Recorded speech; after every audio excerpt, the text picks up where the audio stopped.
Goeienaand, baie welkom by Vanaand se Perspektief. En ons begin vanaand met die beleerde Emfuleni munisipaliteit wat onder meer 'n reddingsboei van die nasionale weermag ontvang het om die Vaalrivier se gebied op te ruim. By my in die ateljee is Jacob Khawe. Hy is die burgemeester van Emfuleni.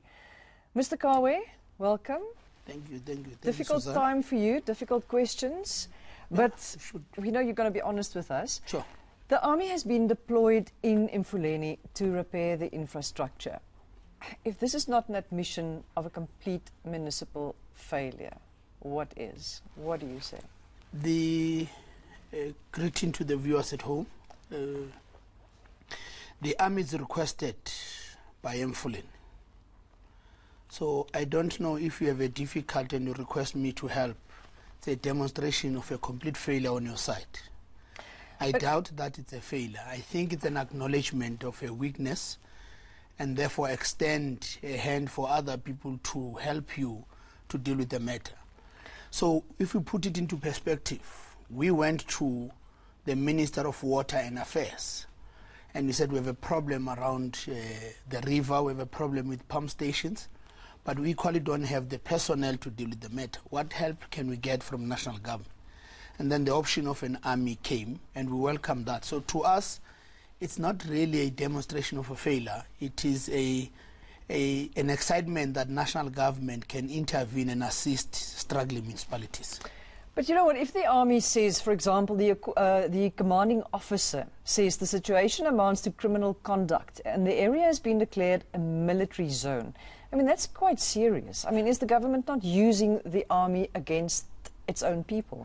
No. The area demarcated is the area where they are going to put their material.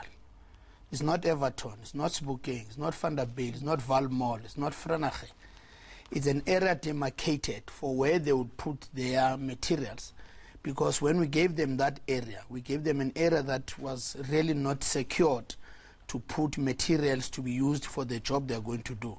So it's not Emfuleni, so there's no barricaded wall by the army. But what about the fact that he says the situation amounts to criminal conduct, the area has been declared a military zone?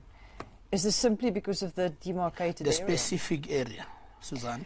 But do you really think that the army should be involved? I mean, shouldn't the municipality solve this problem? The army is a South African army. Emfuleni is a South African city. So all South Africans have to be involved in solving a problem. The Vaal River is not only for Emfuleni. The Vaal River, it serves everybody, particularly Gauteng residents. So if you have a resource that can be utilized to solve the problem, why not? So what is the role of the municipality then? What purpose does the municipality serve? In this regard, the municipality will recover from its weaknesses.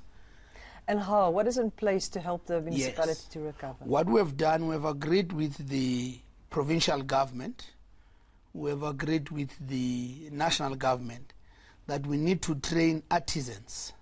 And the number we're talking about is 300 people through EPWP program, which would then train young artisans.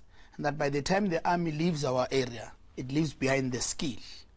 At that time when the army is doing that and leaving the skill, we are cleaning our finances, we're getting our houses into order, and we think we'll be ready to actually take over the function in the next 6 months or a year. And in the meantime? In the meantime, we're working with the army, and the army is doing this function. The army will be staying in the area until then, for 6 months. Yeah, for 6 to months, a year. yes. At the press conference, you apologized for 872 million rand that went missing. Do you think an apology is enough? It's a lot of money. A lot of work could have been done with that money. Well, first of all, do you think the apology is enough? Suzaan, we're not apologizing for the money. We are apologizing for the weakness in playing proper oversight.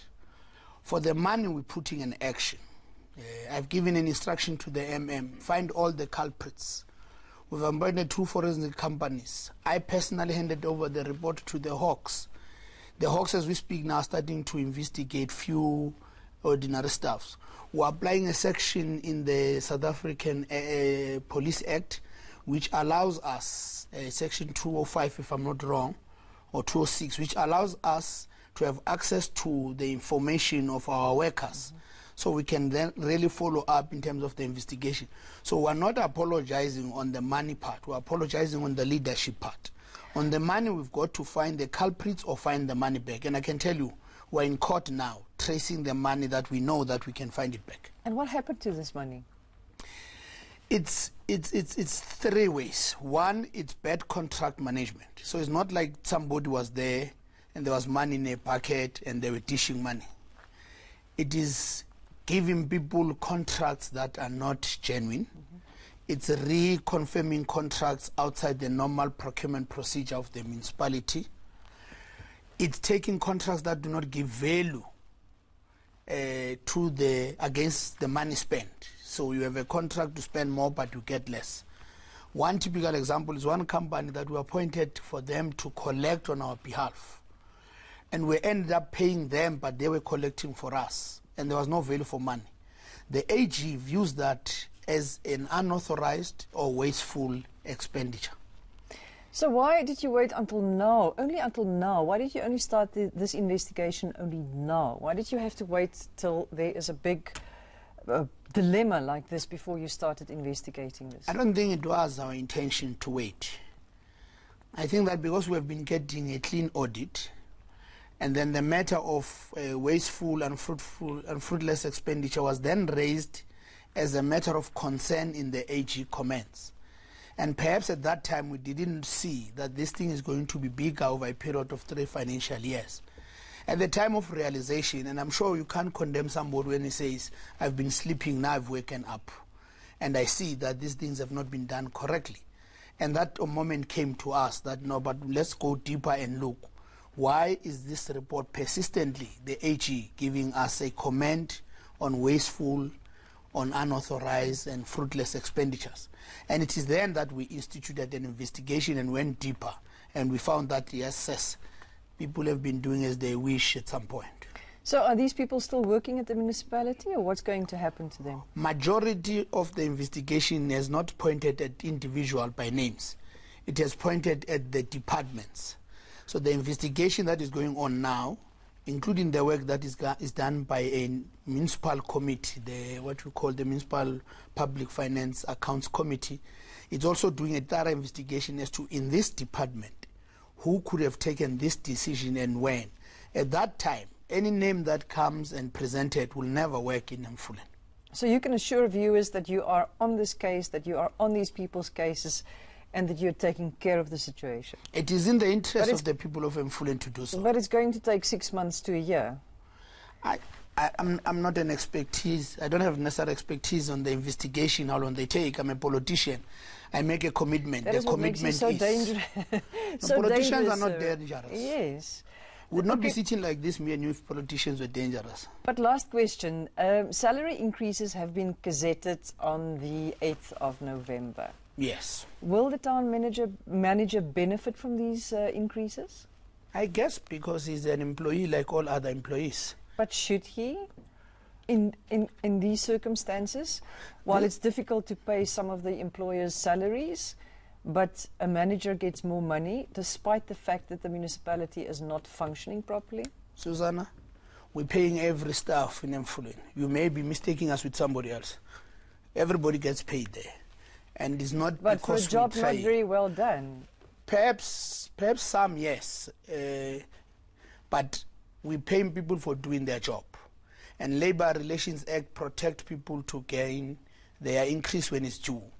The city manager there, it came to us as an intervention. We have not employed the city manager.